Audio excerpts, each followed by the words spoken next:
So what does it actually mean to belong? You know, that feeling when you walk into a room, maybe a new job, some community thing, or even, wow, a whole new country, and you just feel like, okay, I fit here. Like you can finally relax and not perform. Exactly. And that question, that huge, I think, universal human need for acceptance, real acceptance. Well, that's right at the heart of the novel we're diving into today. It's the Amazon bestseller, Rituals of Belonging. Right. And we've looked at the sources, and while the book focuses on immigrant characters, trying to find their footing, the themes just explode way beyond any single background or border, don't they? They really do. Our mission today, I guess, is to unpack why. Why does this story hit home for pretty much anyone who's ever felt that pull between who you genuinely are and who the world seems to want you to be? Yeah, that constant negotiation. We're going to get into the sort of social mechanics the story lays out. Acceptance, rejection. What are the rules for belonging? And, maybe more importantly, who gets to write those rules? Because the novel shows, the need to belong drives us so strongly, psychologically speaking. Uh-huh. But the analysis also reveals that getting there, achieving that belonging, often comes at a really steep price.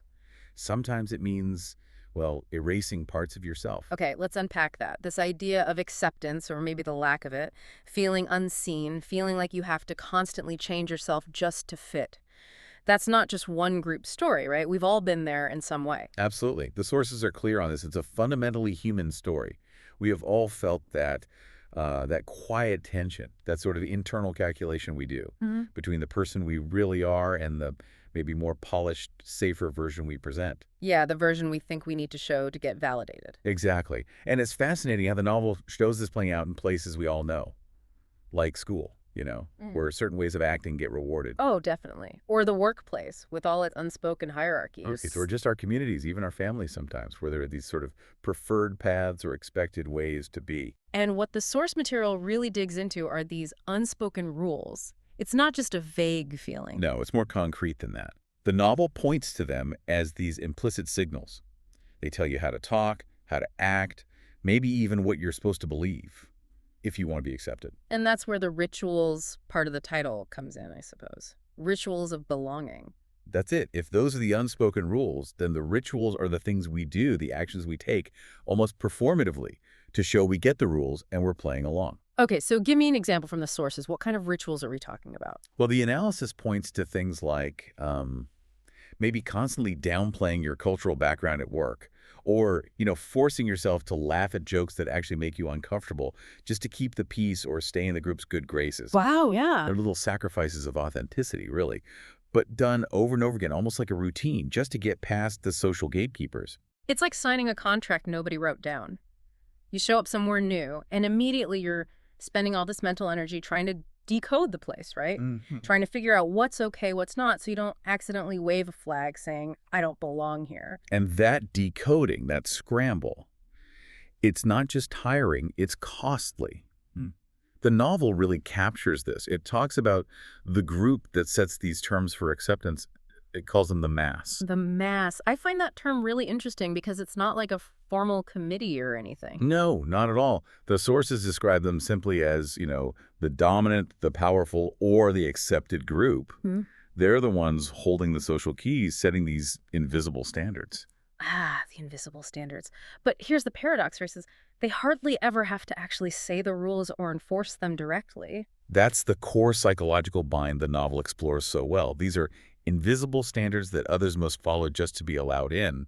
But, and this is key, they're standards that no one ever explains, but everyone feels. So the pressure isn't a command, it's more like the fear of being left out. Precisely.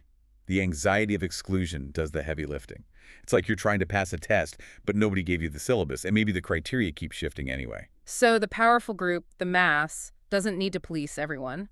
Because the outsider, driven by that basic human need for acceptance, ends up policing themselves. Wow. Yeah.